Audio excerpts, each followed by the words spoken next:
Shalom Bapak Ibu yang terkasih di dalam Tuhan. Bersyukur karena pada pagi hari ini kita masih diberikan kesempatan untuk datang beribadah kepada Tuhan dan melayani Tuhan. Mari bersama-sama kita bangkit berdiri, kita akan bersaat teduh sejenak.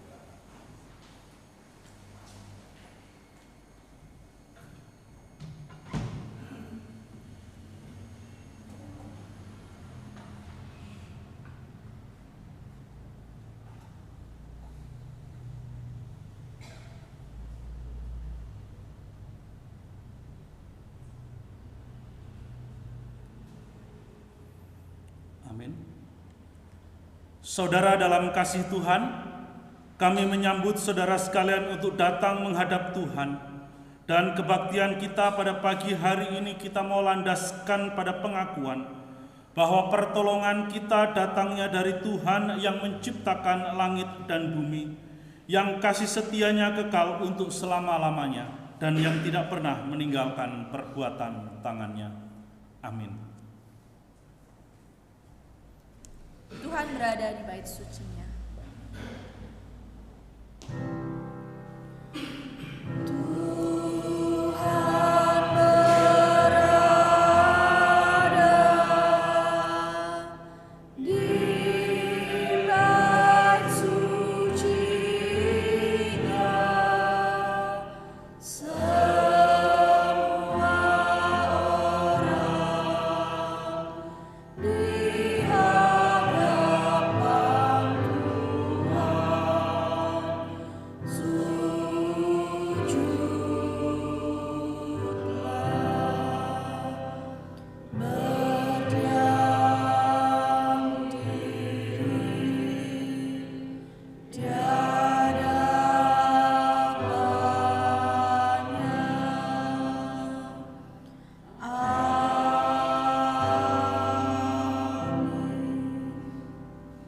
Firman Tuhan berkata, "Aku hendak bersyukur kepadamu ya Tuhan Allahku dengan segenap hatiku dan memuliakan namamu untuk selama-lamanya."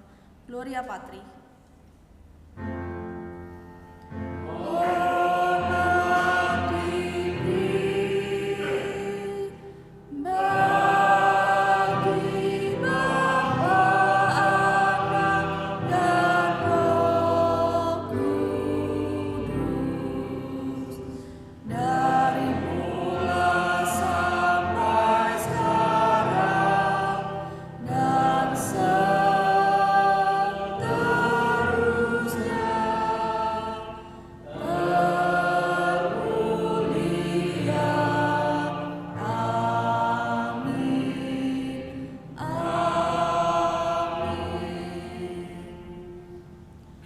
Pembacaan bersama kita pada pagi hari ini diambil dari Markus 12 ayat 29 sampai 31.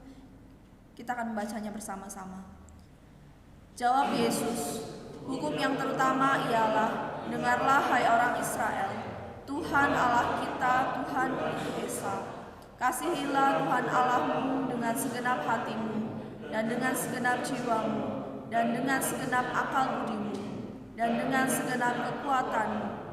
Dan hukum yang kedua ialah, kasihilah sesamamu manusia seperti dirimu sendiri. Tidak ada hukum lain yang lebih utama daripada kedua hukum ini." Tuhan kita adalah Tuhan yang mulia, Tuhan yang layak disembah dan dihormat. Mari bersama-sama kita akan memberikan sembah dan hormat kita dengan menyanyikan lagu Mulia.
dipimpin oleh Evangelis Rita. Kami persilakan.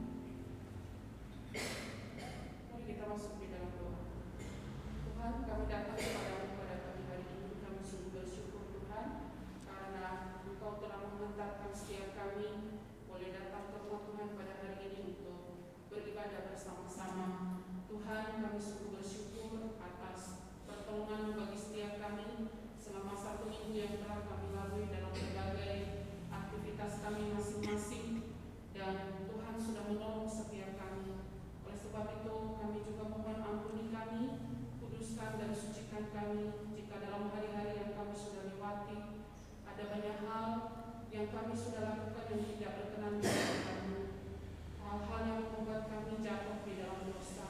Tuhan, mohon Engkau kuduskan, sucikan kami, ampuni kami Tuhan, supaya penyembahan kami, ibadah kami, pelayanan kami pada pagi hari ini sungguh dapat menjadi dupa harum yang berkenan di hadapan Tuhan.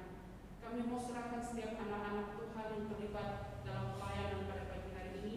Kiranya kuat kuasa dan harapan Roh Kudus Tuhan menyertai mereka, sehingga melalui pelayanan mereka pada pagi hari ini, ibadah kami boleh berjalan dengan lancar, dan setiap kami boleh merasakan kasih Tuhan melalui ibadah pada pagi hari ini. Terlebih pada hari ini Tuhan, kami juga akan ambil bagian dalam perjamuan kudus. Tuhan, siapkan hati kami, biarlah perjamuan yang kami akan terima pada hari ini bukan hanya sekedar rutinitas bagi kami Tuhan, tapi melalui roti dan anggur yang akan kami terima, kami terus boleh dikuatkan untuk menjalani hari-hari kami ke depan, bahwa dengan iman Tuhan ada selalu beserta dengan kami, tidak pernah meninggalkan kami. Tuhan, kami juga berdoa menyerahkan saat ini untuk seluruh jemaat Tuhan yang sudah hadir pada pagi hari ini. Tuhan, Engkau tahu setiap hati kami, setiap persoalan dan pergumulan yang kami sedang hadapi saat ini. Baik itu mungkin ada yang sedang dalam kelemahan tubuh, atau mengalami persoalan keluarga, persoalan ekonomi, dan hal-hal yang lain yang kami tahu bahwa semua ada dalam sepengetahuan ini. Tuhan, tolong kami, biarlah setiap jemaat kami boleh terus memandang kepada Allah, bahwa pertemuan Tuhan selalu tersedia tepat pada waktunya. Tuhan, kami bersyukur juga untuk anak-anak sekolah yang sedang mengikuti ujian akhir semester di masa-masa ini, dan minggu depan mereka akan melanjutkan ujian untuk beberapa hari lagi. Kami mohon Tuhan, Engkau berkati setiap anak-anak kami, setiap jemaat kami. Biarlah anak-anak yang sedang ujian, Tuhan anugerahi mereka kemampuan, kepandaian, kecerdasan, supaya dapat menyelesaikan ujian dengan baik dan berikan mereka juga tubuh yang sehat. Terima kasih Tuhan. Kami serahkan secara khusus untuk gereja kami di tempat ini, untuk program panjang dan juga program pendek. Kiranya Engkau berkati Tuhan, agar dalam setiap program yang sudah dibuat, kami terus boleh bertumbuh di dalam iman kami terus boleh menjadi jemaat-jemaat yang setia kepada Tuhan. Kami juga berdoa untuk bangsa dan negara kami, terlebih saat ini untuk suasana politik yang semakin panas Tuhan.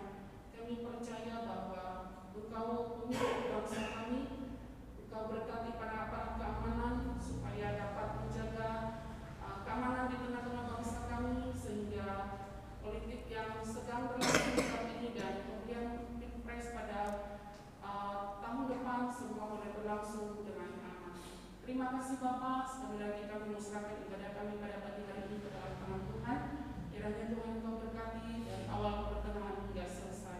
Di dalam nama Tuhan Yesus Kristus kami sudah berdoa. Amin. Terima kasih.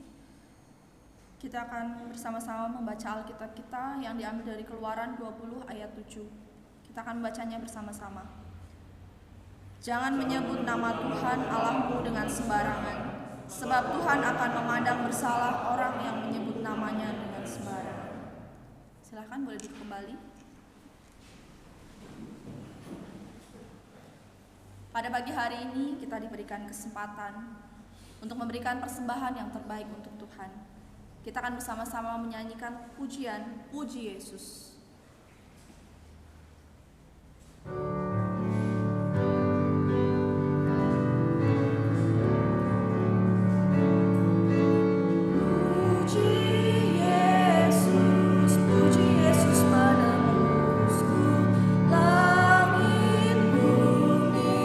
Masyurkan kasih-Nya.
hari ini akan dipimpin oleh Saudari Minghung, kami persilahkan.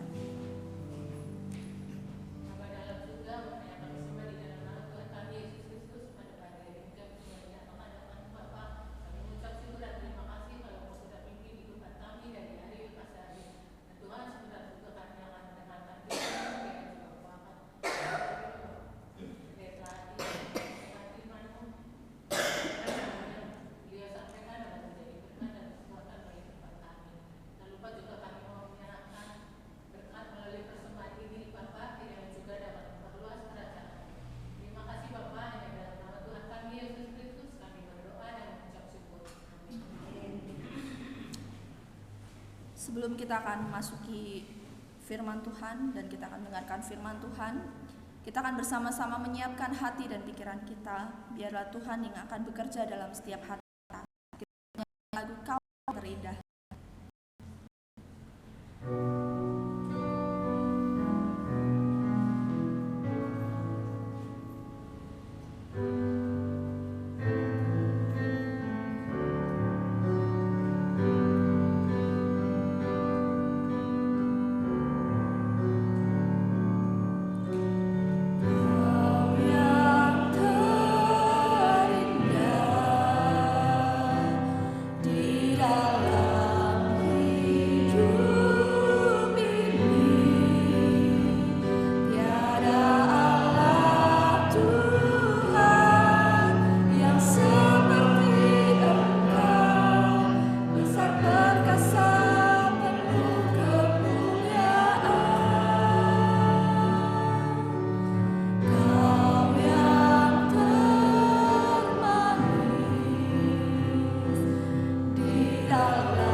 Bapa kami yang di dalam surga, pujian dan syukur kami naikkan kepadamu Tuhan,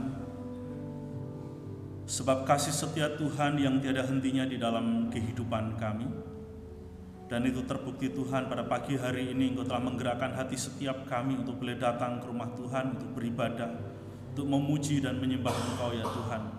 Oleh sebab itu Tuhan, kiranya melalui ibadah ini, nama Tuhan dipermuliakan dan setiap kami Tuhan, kami boleh memuji, menyembah Engkau dengan segenap hati kami Tuhan. Sehingga dalam hidup kami boleh semakin mengenal Engkau atas rancangan kehidupan kami, sehingga kami boleh menjadi pelaku-pelaku firman-Mu, sehingga melalui hidup kami Tuhan, nama-Mu dipermuliakan. Berkati untuk pemberitaan firman Tuhan pada pagi hari ini, kiranya Engkau mengurapi hamba-Mu yang penuh dengan kelemahan dan keterbatasan untuk menyampaikan sabda Tuhan.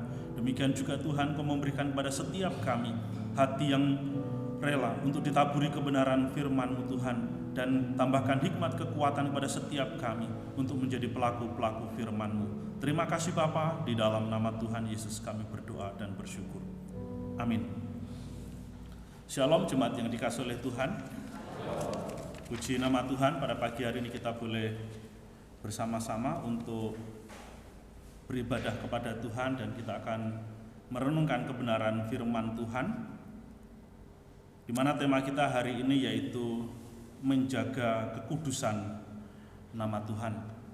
Sorry, kacamata saya ketinggalan di tas.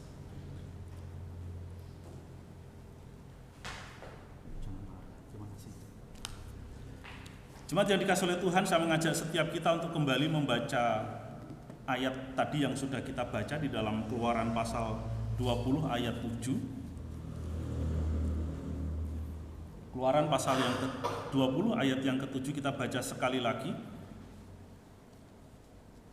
1, 2, 3. Jangan menyebut nama Tuhan Allahmu dengan sembarangan, sebab Tuhan akan memandang bersalah orang yang menyebut namanya dengan sembarangan.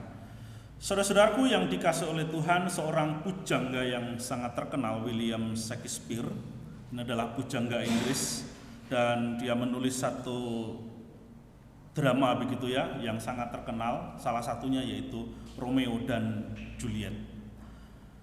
William Shakespeare ini pernah berkata, apalah arti sebuah nama? Saudara, baginya tidaklah penting apa itu arti sebuah nama itu. Dia memberikan satu contoh, misalkan bunga mawar. Apapun kita ganti namanya, bunga itu tetap wangi. Artinya bahwa menurut saya apapun nama yang diberikan kepada sesuatu itu, dia tidak akan mengurangi nilai. Sekalipun benda ataupun barang yang kita beri nama itu berbeda-beda, berganti-ganti, tetapi dia tetap seperti itu. Nah, sehingga pun misalkan bunga ini, saya bilang ini namanya bunga mawar plastik, tapi ada yang bilang ini misalkan bunga bangkai, bunga apapun, atau mungkin kasih nama yang lain, itu tidak akan memberikan pengaruh dan dampak terhadap benda ini, barang ini. Dia tetaplah seperti itu, saudara. Tetapi berkaitan dengan nama seseorang, nama itu memiliki arti, nama itu memiliki makna yang sangat penting buat seseorang. Karena nama itu menyangkut harga diri orang tersebut, menyangkut harkat dan martabat. Dan dari namanya kita bisa mengenal dan mengetahui siapa dia. Jadi kalau nama bagi seseorang, bagi pribadi, bagi manusia, itu sesuatu yang sangat penting. Berbeda dengan benda. Salah satu contoh misalkan, kalau saya sebut nama misalkan Bukarsiah, siapa yang kita lihat? Pasti Bukarsiah. Kenapa? Karena itu adalah identitas dirinya. Tapi kalau misalkan saya menggantinya dengan nama lain, kita tidak akan mengenal orang yang saya sebutkan, yang saya maksudkan. Sekalipun nama itu saya tujukan untuk mengganti namanya dengan Bukarsiah, saya ganti nama dengan nama yang lain, kita tidak akan mengenal dengan nama yang baru itu. Kenapa? Karena kita sudah mengenal dia dengan nama seperti itu, dengan itu namanya, itu nama yang diberikan oleh orang tuanya sebagai identitas diri. Sehingga nama itu menyangkut martabat, menyangkut harga diri. Karena dengan nama itu kita bisa tahu siapa orang yang kita maksudkan. Karena nama itu akan menunjukkan sebuah identitas seseorang. Nah, sehingga nama di dalam kehidupan kita itu, dalam hidup kita sebagai manusia tidak boleh dibuat main-main. Beberapa waktu yang lalu saya sempat diskusi dengan anak saya, apakah di sekolahmu itu ada teman-teman yang saling membuli dengan menyebutkan nama orang tuanya misalkan? Ya mungkin ada, dia bilang ada sih, tapi nggak terlalu signifikan begitu.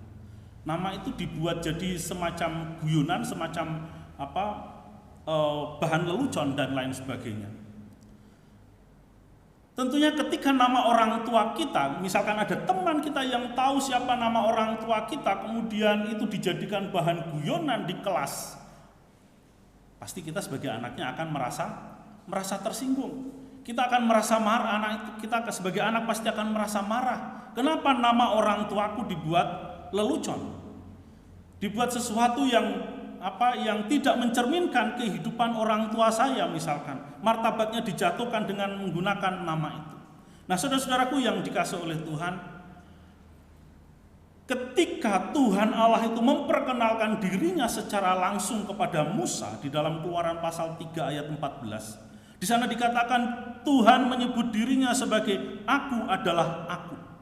Saudara, ketika Tuhan itu memperkenalkan dirinya, Itu artinya di sini Tuhan hendak menegaskan bahwa kehadirannya bukanlah secara abstrak, atau bahwa Allah itu bukanlah sesuatu yang tidak berwujud, atau sesuatu yang tidak berupa, atau sesuatu yang tidak dapat dilihat, atau yang hanya ada di angan-angan, saudara. Allah ketika memperkenalkan dirinya, tujuannya adalah supaya Musa paham, supaya Musa mengerti bahwa Allah itu ada, Allah itu nyata, Allah itu bukan pribadi yang abstrak atau yang hanya ada di angan-angan atau yang hanya ada di dalam pikiran. Ketika Allah itu memperkenalkan dirinya, menunjukkan bahwa Dia ada. Nah, sehingga Musa bisa mengenal Allah karena Allah memperkenalkan dirinya kepada Musa. Demikian juga setiap kita ketika kita berkenalan seorang dengan yang lain, dengan menyebutkan nama kita, menunjukkan bahwa kita ada. Misalkan saya menyebut nama, perkenalkan nama saya Hadi. Berarti seseorang yang namanya Hadi itu bukan di angan-angan, tetapi ada. Bisa kita lihat, kita bisa rasakan kehadirannya, kita bisa mendengar suaranya, dan lain sebagainya. Yang menunjukkan bahwa pribadi itu ada. Demikian juga dengan Allah ketika Dia memperkenalkan dirinya kepada Musa, itu menjadi bukti bahwa Ia ingin dikenal keberadaannya. Karena kalau orang yang tidak mau dikenal, berarti dia tidak akan memperkenalkan dirinya, dia tidak akan memperkenalkan namanya, dia hanya akan diam-diam saja, sehingga tidak mengenalnya. Tuhannya siapa kita tahu. Tetapi kalau orang sudah memperkenalkan dirinya, maka ia mau dikenal, ia mau menyatakan dirinya, dia membuka diri untuk dikenal oleh banyak orang. Nah, demikian juga keberadaan Tuhan ketika Dia memperkenalkan dirinya. Ia mau supaya manusia mengenal dirinya, supaya manusia bisa memahami keberadaannya. Oleh sebab itu, saudaraku yang dikasihi oleh Tuhan, ketika Allah memperkenalkan dirinya, keberadaannya yang maha kudus, yang maha suci di hadapan manusia, oleh sebab itu manusia khususnya di dalam bagian ini umat Israel sebagai umat pilihan Allah, Allah memberikan sebuah aturan di dalam kehidupan umat itu supaya mereka tidak menyebut nama Tuhan itu dengan sembarangan. Artinya apa? Tuhan mau supaya umat Israel itu menjaga kekudusan nama Tuhan yang maha kudus itu. Namanya tidak boleh sembarangan disebutkan, namanya tidak boleh dijadikan bahan mainan dan lain sebagainya.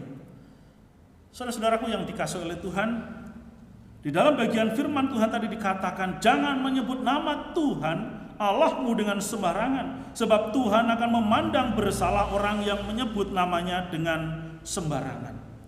Saudara, tujuan daripada larangan ini adalah supaya manusia ataupun supaya umat Tuhan itu menggunakan nama Tuhan itu untuk tujuan yang benar, untuk tujuan yang baik. Saudara, hukum yang ketiga berkaitan dengan menguduskan nama Tuhan itu tidak bisa dilepaskan dengan hukum sebelumnya ataupun juga hukum sesudahnya. Ya, dalam 10 hukum Taurat itu. Dan di dalam hukum yang ketiga ini masih ada kaitannya dengan bagaimana sikap umat Tuhan itu kepada Tuhan, menyembah kepada Tuhan. Di dalam hal beribadah, di dalam hal kesetiaan. Kemudian juga di dalam hal-hal yang lainnya.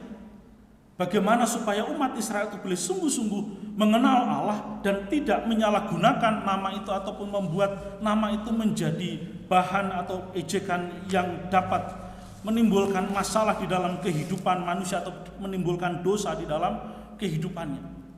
Saudara, penyebutan nama Allah menurut John Calvin di dalam bagian ini mengapa Allah memberikan larangan atau penyebutan nama Allah dengan sembarangan atau dengan sia-sia atau dengan tidak hormat, itu memiliki makna, yaitu bahwa nama Tuhan di dalam membawa nama Tuhan di dalam hal-hal yang kecil, hal-hal yang sepele, hal-hal yang remeh-temeh ataupun juga menjadi sesuatu lelucon atau ejekan. Jadi nama Tuhan itu dipakai untuk tujuan menghina dan juga mencemarkan akan nama Tuhan.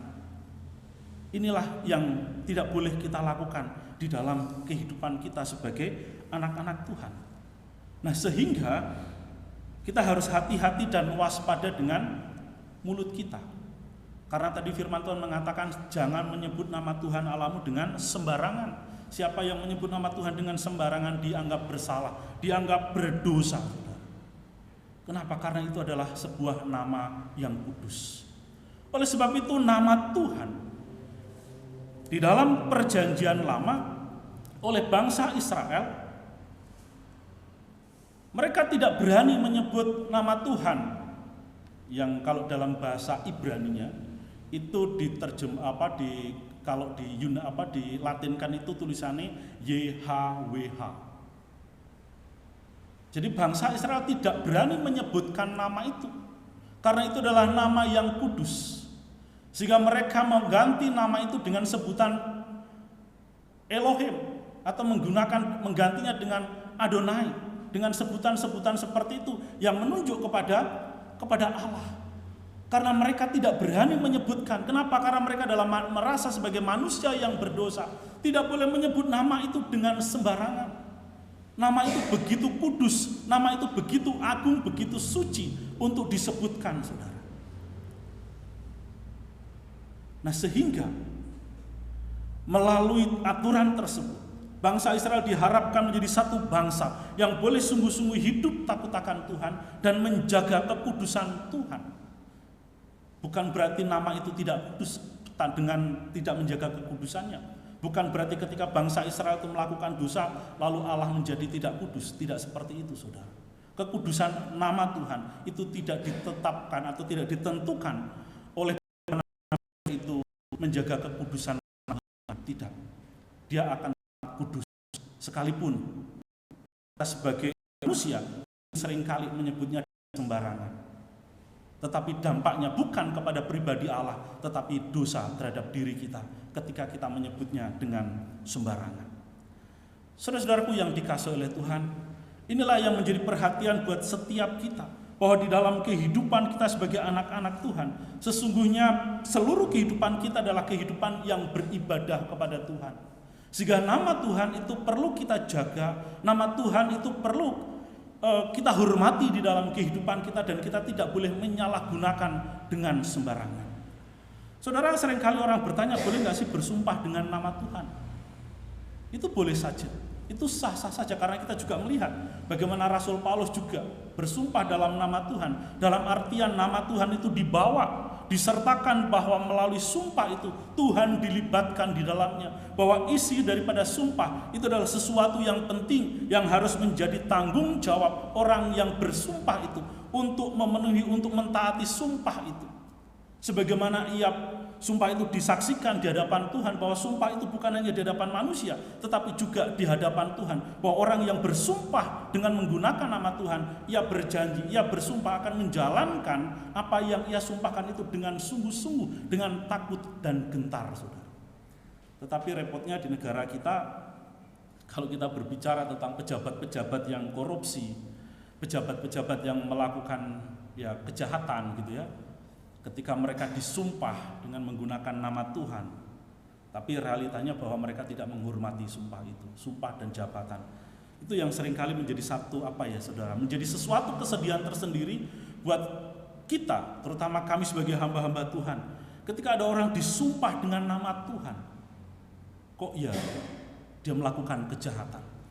Karena mendapatkan jabatan, dia disumpah dalam nama Tuhan, supaya dia sungguh-sungguh ada amanat yang diberikan, ada tanggung jawab yang diberikan. Demikian juga di dalam pernikahan. Ketika kita yang menikah diberkati di gereja, ada janji di sana, dan nama Tuhan disertakan. Karena kita sadar, kita tahu bahwa ikatan pernikahan itu adalah ikatan yang kudus, yang kita ucapkan bukan hanya di hadapan jemaat, tetapi juga di hadapan Tuhan. Bahwa ketika kita berjanji menjadi suami istri, kita akan hidup kudus. Ini adalah kehendak Tuhan, ini adalah rancangan Tuhan atas kehidupan pasangan suami istri itu. Sehingga kekudusan itu perlu dijaga, kekudusan itu penting untuk dihormati dan lain sebagainya. Sehingga kehidupan rumah tangga itu memuliakan akan nama Tuhan. Nah, saudara-saudaraku yang dikasihi oleh Tuhan, Oleh sebab itu kita sebagai anak-anak Tuhan kita harus berhati-hati di dalam hal ini. Gereja kita mengambil tema ini bukan tanpa tujuan, tetapi tujuannya adalah untuk mengingatkan kita bahwa saudara dan saya adalah umat Tuhan. Kita adalah menyembah nama Tuhan yang Maha Kudus itu. Oleh sebab itu saudara, kita harus meninggalkan ya, atau mungkin juga selama ini kita telah mencemarkan nama Tuhan yang entah itu sengaja ataupun dengan tidak sengaja. Saudara, saya mencatat ada beberapa hal yang sering ini menjadi sesuatu yang yang sering kita dengar, bahkan mungkin juga kita sering mengucapkannya dengan boleh dikatakan menghina ataupun mencemarkan nama Tuhan. Mungkin tidak ada niat secara langsung, tetapi menggunakan nama Tuhan dengan sembarangan ini seringkali kita dengar. Misalkan dengan seruan-seruan atau kebiasaan-kebiasaan dengan menggunakan nama Tuhan. Mungkin kita pernah ngomong Masya Allah. Artinya apa? Ya ampun Tuhan. Lihat tikus mati kelindes mobil, Masya Allah, ya ampun Tuhan. Kemudian mungkin juga kita pernah mendengar Insya Allah, jika Tuhan mengizinkan. Atau mungkin yang lebih keren bahasa Inggris, oh my God, gitu kan. Saudaraku yang dikasihi oleh Tuhan, kadang-kadang orang melakukan itu supaya apa sih? Kelihatan lebih rohani gitu ya. Kalau memang hal itu diungkapkan dengan hati yang tulus, sesuai dengan tujuan, maka itu tidak menjadi masalah. Tetapi kalau kata-kata itu, seruan-seruan yang sudah menjadi kebiasaan itu diucapkan sebagai basa-basi, atau tadi yang saya katakan supaya tampak rohani, selalu menggunakan nama Tuhan, bahkan ini juga sesuatu yang sebetulnya tidak perlu kita lakukan. Kalau itu hanya sebatas basa-basi, hanya sebatas ya supaya kelihatan rohani, ini boleh dikategorikan sebagai menyebut nama Tuhan dengan sia-sia. Ada faedahnya enggak? Enggak ada. Tetapi kalau kita mau sungguh-sungguh itu boleh, tetapi kalau hanya sebatas itu tadi, ya supaya tampak rohani begitu ya, hanya sebatas basa-basi, ini boleh dikategorikan sebagai menyebut nama Tuhan Allah dengan sia-sia, tidak ada faedahnya. Kemudian yang kedua, menggunakan nama Tuhan untuk lelucon atau untuk percakapan yang tidak ada gunanya. Saudara mungkin pernah ya dengar orang pakai ya buat lelucon, nama Tuhan dijadikan lelucon, dijadikan bahan candaan dan lain sebagainya. Saudara, ada sebuah kisah, ada sebuah gereja yang karena jemaatnya diberkati oleh Tuhan, jemaatnya itu ya banyak begitu, akhirnya mendirikan, memperbesar ya gedung ibadahnya beberapa lantai begitu. Kemudian sebagai salah satu fasilitas untuk naik ke lantai-lantai itu bukan hanya disiapkan tangga, tetapi juga disiapkan lift. Wah, karena saking canggihnya lift itu tidak lagi pakai tekan tombol gitu ya, tapi dengan menggunakan sandi, dengan menggunakan kata sandi. Untuk naik ke lantai 2, sandinya haleluya. Naik ke lantai berikutnya, puji Tuhan. Naik ke lantai berikutnya, Allah Maha Kuasa. Sandinya menggunakan kata-kata itu. Sepertinya rohani kan? Betul ya, kelihatannya wah keren gitu kan. Hebat itu liftnya, bisa mengenali kata sandi dengan suara tersebut. Tetapi apa faedahnya? Apakah nama Tuhan benar-benar dimuliakan melalui ketika orang naik lift menggunakan kata sandi itu? Ini belum ada sih, tapi kemungkinan suatu saat akan ada. Lift yang menggunakan kata sandi untuk naik ke lantai-lantai yang ada dalam sebuah bangunan. Saudaraku yang dikasihi oleh Tuhan, barangkali nama Tuhan itu bisa kita jadikan lelucon dalam kehidupan kita. Ketika kita juga mengalami hal-hal yang mungkin lucu atau sesuatu yang membuat kita itu menjadi tertawa dan lain sebagainya. Saudara, kita harus hati-hati di dalam hal ini. Jangan pernah menggunakan nama Tuhan itu sebagai bahan lelucon. Kemudian yang ketiga, mengucapkan kata haleluya atau puji Tuhan hanya sekedar sebagai suatu kebiasaan sehingga hanya keluar dari mulut. Puji Tuhan, haleluya. Apa-apa puji Tuhan, haleluya. Cuma keluar dari mulut, tetapi hatinya tidak. Tanpa dari hati untuk betul-betul memuji akan nama Tuhan di dalam kehidupan kita. Oleh sebab itu kita jangan sembarangan menggunakan hal itu, jangan menjadi satu kebiasaan yang hanya sekedar keluar tanpa makna, tanpa juga disertai dengan hati yang sungguh-sungguh takut akan nama Tuhan. Kemudian yang keempat yaitu berbakti atau beribadah. Ketika kita dalam ibadah, kita pasti ada penyertaan ataupun penyebutan nama Tuhan di dalamnya. Betul ya? Tadi dari awal saja liturgi sudah mengajak, ada nama Tuhan disebutkan. Ketika saya melakukan panggilan ibadah, ada nama Tuhan disebutkan. Di dalam puji-pujian yang kita nyanyikan, ada nama Tuhan juga disebutkan. Nah, nanti juga ada pengakuan iman rasuli, ada nama Tuhan juga disebutkan di sana. Saudara-saudaraku yang dikasihi oleh Tuhan, ketika kita berbakti, maka yang menjadi pusat ibadah kita itu adalah nama Tuhan, memuliakan akan nama Tuhan. Maka kita harus menyebut nama Tuhan itu dengan serius. Kita harus mengagungkan nama Tuhan di dalam ibadah kita, di dalam kita berbakti kepadanya, bahwa segala sesuatu yang keluar dari mulut kita hanya untuk memuliakan nama Tuhan. Dan ketika kita memuliakan nama Tuhan dengan mulut kita, dengan suara kita, itu juga harus disertai dengan seluruh kehidupan kita, dengan hati kita yang sungguh-sungguh datang kepada Tuhan, dengan rasa hormat.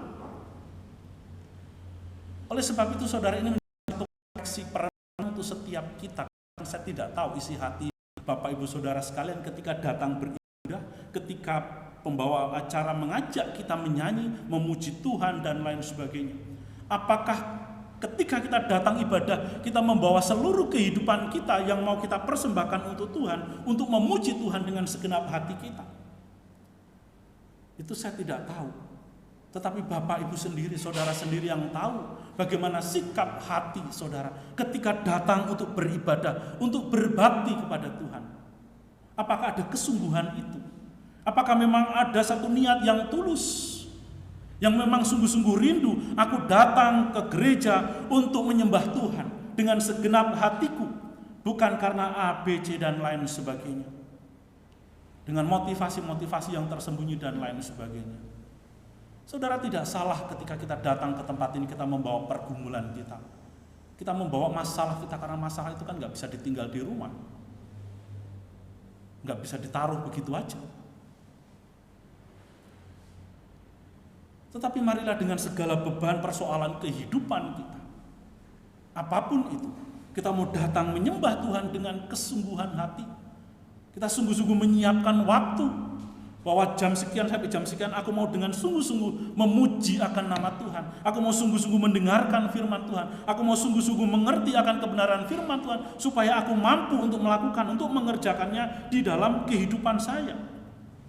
Sehingga sepulang ibadah saya mengalami perjumpaan dengan Tuhan. Dalam ibadah saya mengalami perjumpaan dengan Tuhan itu, bahwa Allah itu tidak pernah meninggalkan aku, bahwa Allah itu setia di dalam hidupku, memelihara kehidupanku, sehingga aku layak, aku mau untuk terus-menerus memuji Tuhan, menjaga kekudusan namanya di dalam hidupku.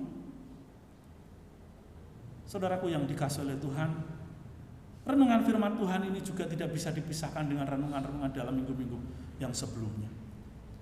Bahwa dengan menjaga kekudusan nama Tuhan dalam hidup kita, itu juga artinya kita tidak boleh menduakan Tuhan. Kita tidak boleh bermain-main di dalam kehidupan kita. Kita sebagai umat Tuhan dipanggil untuk hidup kudus, karena Allah yang kita sembah, Allah yang kita muliakan adalah pribadi yang kudus. Allah yang memperkenalkan bahwa dirinya adalah Allah yang maha kudus, yang ia mau supaya saudara dan saya yang sudah ditebus di dalam Yesus Kristus, yang sudah mendapatkan pengampunan dosa, yang sudah mendapatkan pengharapan akan kehidupan yang kekal di dalam iman kepada Yesus itu, sungguh-sungguh menjaga kekudusan hidup kita dalam berbagai macam hal di dalam hidup kita. Kemudian saudara, yang kelima, yang terakhir, yang mungkin juga sering kita lakukan, misalkan menyanyi atau memuji Tuhan atau berdoa, tetapi hanya dengan mulut saja, tidak dengan hati. Artinya apa? Sekali lagi saya mengatakan bahwa ketika kita memuji Tuhan, ketika kita berdoa, kita harus membawa dengan segenap hati kita. Kita harus melakukannya, mengerjakannya dengan sungguh-sungguh.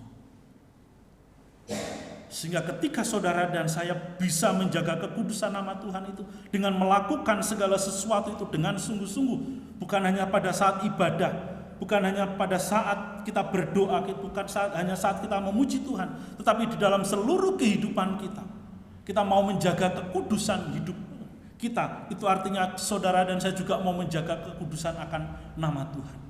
Karena ini ada kaitannya menjaga kekudusan nama Tuhan dengan menjaga kekudusan hidup kita. Itu dua hal yang tidak dapat dipisahkan dalam hidup kita sebagai anak-anak Tuhan, sebagai orang-orang yang sudah ditebus oleh Tuhan. Saudara dan saya adalah milik Tuhan yang Maha Kudus itu. Maka saudara dan saya dipanggil untuk hidup di dalam kekudusan itu. Oleh sebab itu saudaraku yang dikasihi oleh Tuhan, sekali lagi melalui kebenaran firman Tuhan pada pagi hari ini, marilah untuk kehidupan kita ke depan, kita jangan menjadi orang-orang Kristen yang asal-asalan di dalam menyebutkan ataupun di dalam memakai nama Tuhan yang Maha Kudus itu. Kiranya Tuhan memberkati. Amin. Mari kita berdoa. Bapa kami yang di dalam surga, Tuhan, kami mengucap syukur untuk kebenaran firman-Mu, di mana pada pagi hari ini Tuhan Engkau telah mengingatkan kami, mengajarkan kami betapa pentingnya untuk menjaga kekudusan hidup kami Tuhan. Bagaimana dengan kekudusan yang harus kami jaga, kami pelihara, kami usahakan dengan Tuhan itu. Kami mau sungguh-sungguh untuk menjaga kekudusan nama Tuhan. Tidak menyebut nama Tuhan dengan sembarangan ataupun dengan sia-sia ataupun hal-hal yang tidak berfaedah dan tidak berguna di dalam kehidupan kami Tuhan, apalagi menjadikan nama-Mu sebagai bahan untuk lelucon. Oleh sebab itu Tuhan, ampuni kami. Mungkin selama ini kami menggunakan nama-Mu, memakai nama-Mu untuk hal-hal yang sepele, untuk hal-hal yang bersifat basa-basi yang tidak memiliki makna. Tuhan, ampuni kami dan bimbing kami terus Tuhan. Tambahkan hikmat kekuatan supaya kami menjadi pelaku-pelaku firman-Mu Tuhan. Kami mau sungguh-sungguh menguduskan nama-Mu di dalam seluruh kehidupan kami Tuhan. Karena itulah yang Engkau kehendaki di dalam hidup kami sebagai orang-orang yang sudah Tuhan pilih, yang sudah Tuhan tebus. Terima kasih Bapa. Di dalam nama Tuhan Yesus kami berdoa dan bersyukur. Amin. Jemaat yang dikasihi oleh Tuhan, kita akan melanjutkan ibadah kita dengan sakramen perjamuan kudus. Sakramen perjamuan kudus adalah perintah Tuhan Yesus kepada murid-muridnya dan juga kepada seluruh orang percaya. Kita akan bersama-sama membaca perintah itu di dalam 1 Korintus pasal 11 ayat 23 sampai dengan ayat yang ke-29. 1 Korintus pasal 11 ayat 23 sampai dengan ayat 29. Kita akan bersama-sama membacanya. Silakan jemaat bangkit berdiri.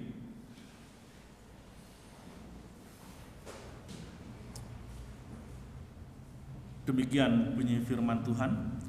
Sebab apa yang telah kuteruskan kepadamu telah aku terima dari Tuhan, yaitu bahwa Tuhan Yesus pada malam waktu Ia diserahkan mengambil roti, dan sesudah itu Ia mengucap syukur atasnya.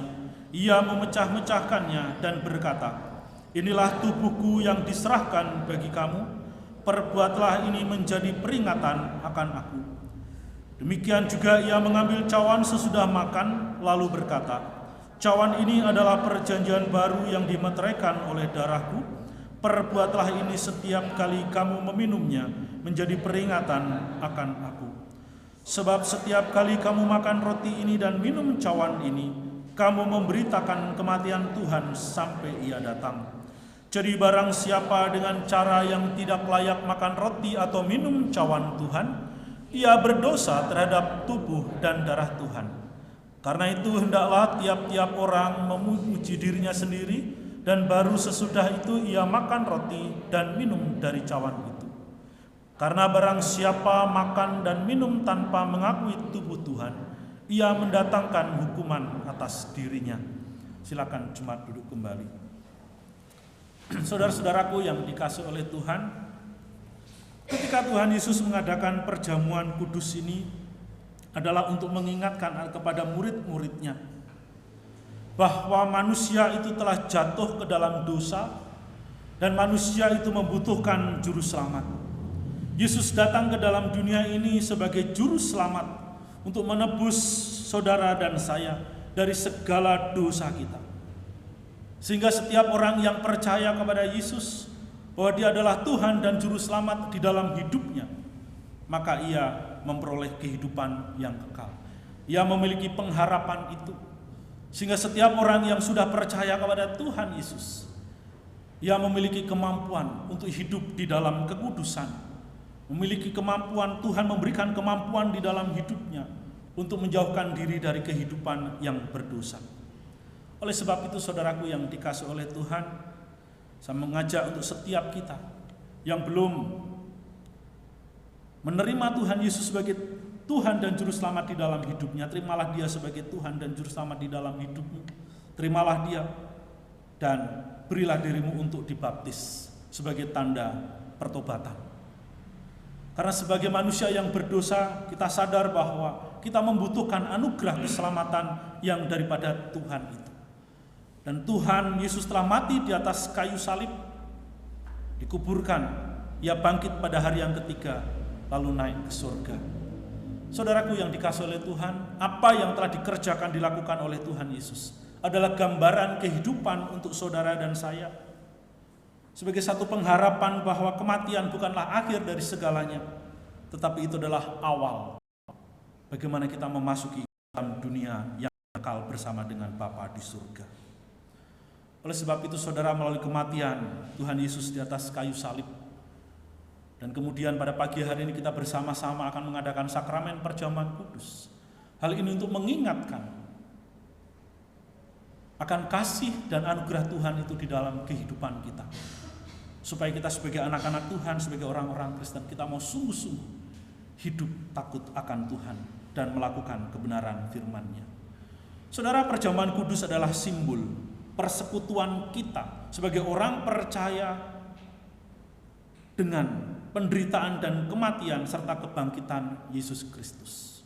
Melalui perjamuan ini kita selalu diingatkan bahwa saudara dan saya adalah satu di dalam Kristus sebagai saudara seiman yang harus hidup saling mengasihi seorang akan yang lain.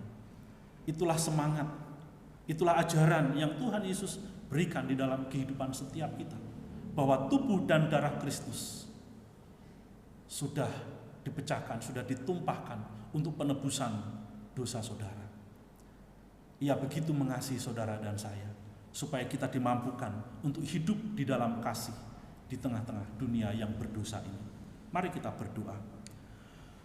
Bapa kami yang di dalam surga, Tuhan, kami mengucap syukur jikalau di hadapan kami Tuhan telah tersedia roti dan anggur perjamuan, di mana melalui perjamuan kudus ini Engkau mengingatkan kami Tuhan bahwa Engkau begitu mengasihi kami. Engkau telah datang ke dalam dunia ini untuk mati di atas kayu salib menebus segala dosa kami Tuhan. Sehingga kami sebagai manusia yang berdosa, kami memiliki pengharapan akan kehidupan yang kekal. Oleh sebab itu Tuhan, kiranya sucikan, kuduskan roti dan anggur perjamuan ini, sehingga ketika kami memakan dan meminumnya, boleh menjadi kekuatan baru di dalam kehidupan kami, menjadi satu semangat yang baru di dalam kehidupan kami.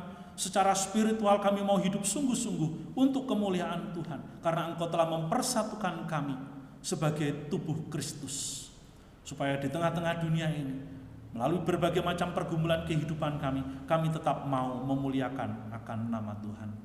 Terima kasih Bapa. Ampuni akan segala dosa kami Tuhan, sucikan kami. Hapus segala pelanggaran kami Tuhan, supaya kami boleh berlayak untuk menerima roti dan anggur perjamuan ini. Terima kasih Bapa. Di dalam nama Tuhan Yesus kami berdoa. Amin.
Saudara-saudaraku yang dikasihi oleh Tuhan, pada malam waktu Tuhan Yesus diserahkan, Ia mengambil roti dan sesudah itu Ia mengucap syukur atasnya.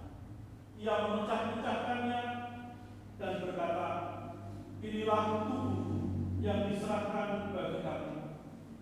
Perbuatlah ini menjadi peringatan akan aku."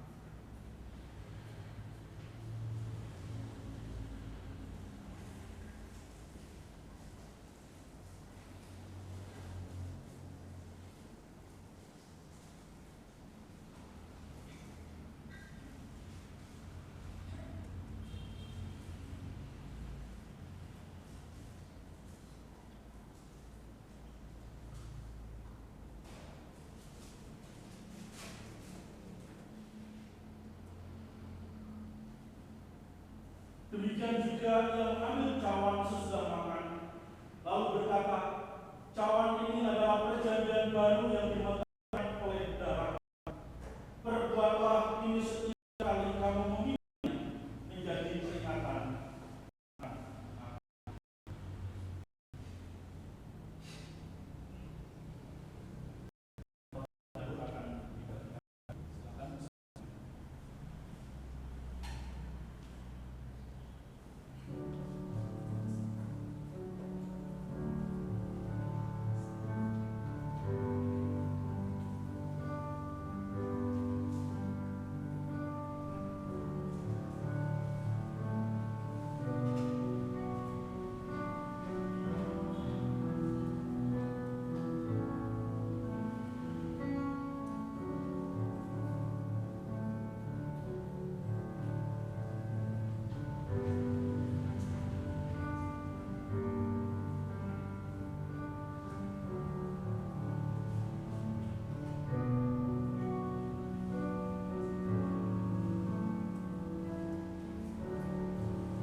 Yesus berkata, cawan ini adalah perjanjian baru yang dimeteraikan oleh darahku. Ambillah, minumlah sebagai peringatan bahwa darah Yesus telah dicurahkan bagi pengampunan dosa kita. Dan dengan iman serta rasa syukur, mari kita minum bersama-sama.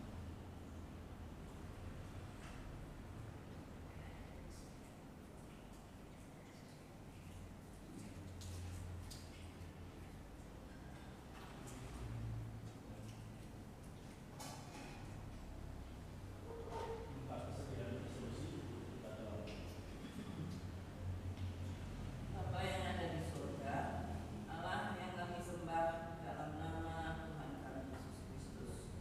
Kami bersyukur Tuhan karena kami orang yang berdosa, tetapi karena kasih-Mu kami boleh mendapatkan anugerah keselamatan. Dan pada pagi ini Tuhan kami boleh mengingat akan kasih-Mu melalui perjamuan kudus yang telah kami terima. Kami telah menerima roti dan anggur sebagai lambang kasih Tuhan di dalam hidup kami. Oleh sebab itu, tolong kami untuk kami dapat menjadi saksi Tuhan, mewartakan akan kasih-Mu kepada orang-orang yang belum percaya kepada-Mu. Sehingga melalui kehidupan kami nama-Mu boleh dimuliakan. Terima kasih Tuhan, kami mau mengucap syukur dan berdoa ini hanya di dalam Tuhan kami Yesus Kristus. Amin. Silakan kembali.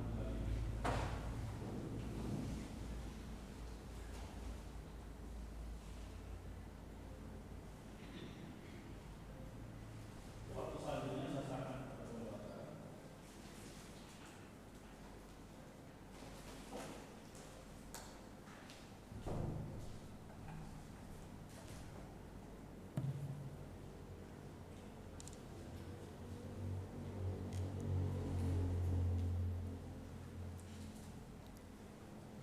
Terima kasih untuk firman yang telah disampaikan oleh Bapak Pendeta Hadi. Kiranya Tuhan memberkati Bapak Pendeta beserta dengan keluarganya. Untuk meresponi firman Tuhan, kita akan bersama-sama menyanyikan lagu Tetap Allah.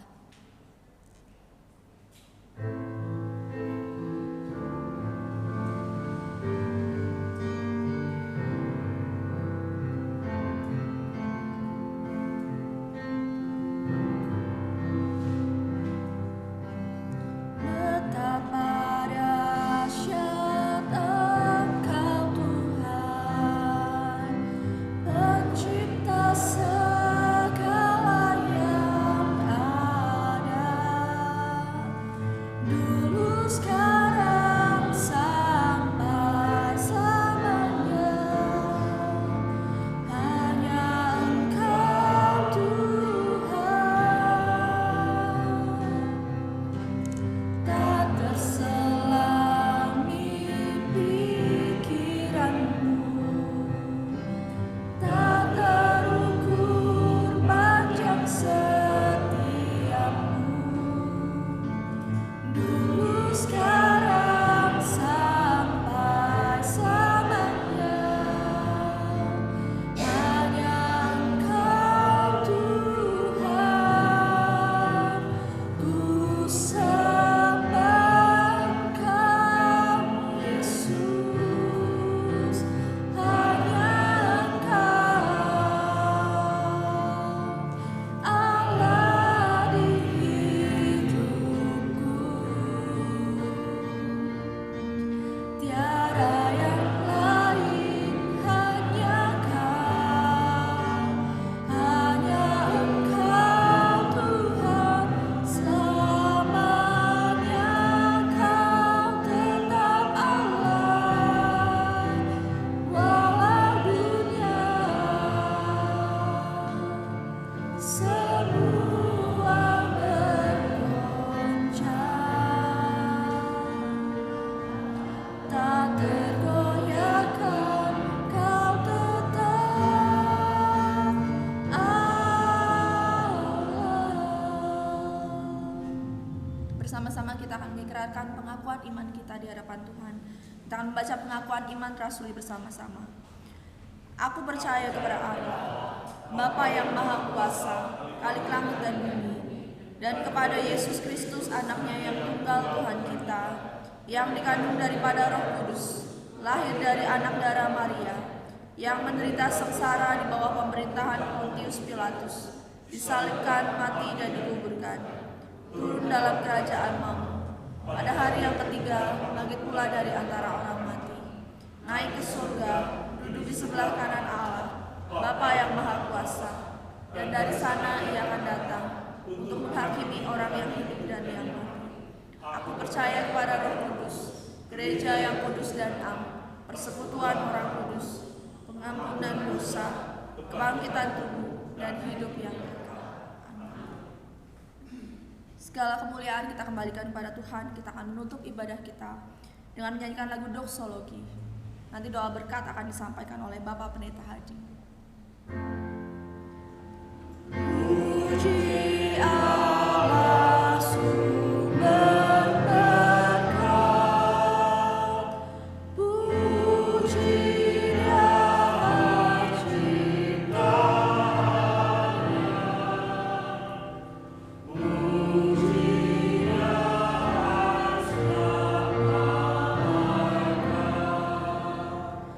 puji Bapa, Putra dan Roh. Amin. Jemaat yang dikasihi oleh Tuhan, pulanglah, kembalilah ke dalam kehidupanmu sehari-hari, dan jadilah anak-anak Tuhan yang senantiasa menjaga kekudusan akan nama Tuhan, dan janganlah menyebut nama Tuhan Allahmu dengan sembarangan. Arahkanlah hatimu kepada Tuhan dan terimalah berkat-Nya. Kiranya Tuhan memberkati engkau dan melindungi engkau. Kiranya Tuhan menyinari engkau dengan wajah-Nya dan memberi engkau kasih karunia. Kiranya Tuhan menghadapkan wajah-Nya kepadamu dan memberi engkau damai sejahtera dari sekarang sampai selama-lamanya. Amin. Amin.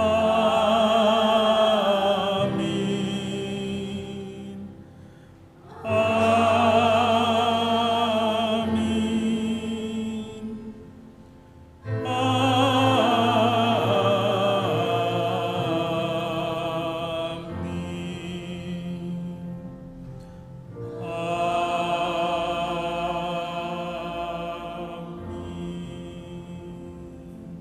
Silakan jemaat duduk kembali.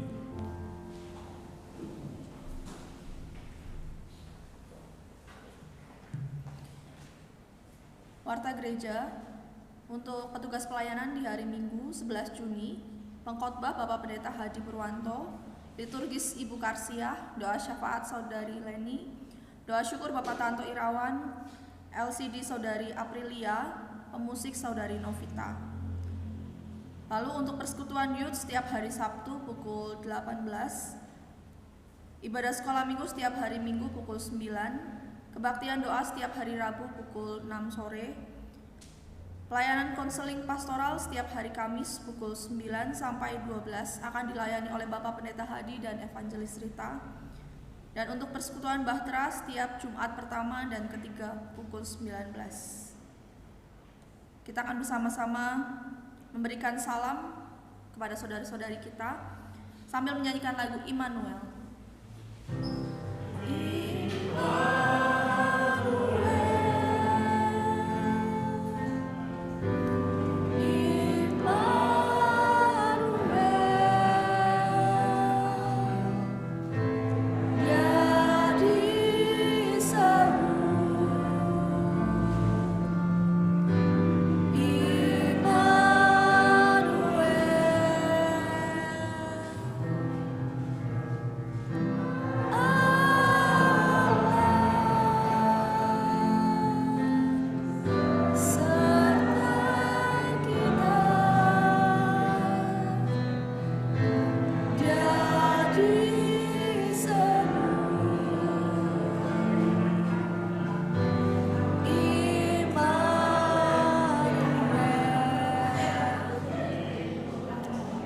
Saat teduh ibadah kita telah selesai. Tuhan Yesus memberkati.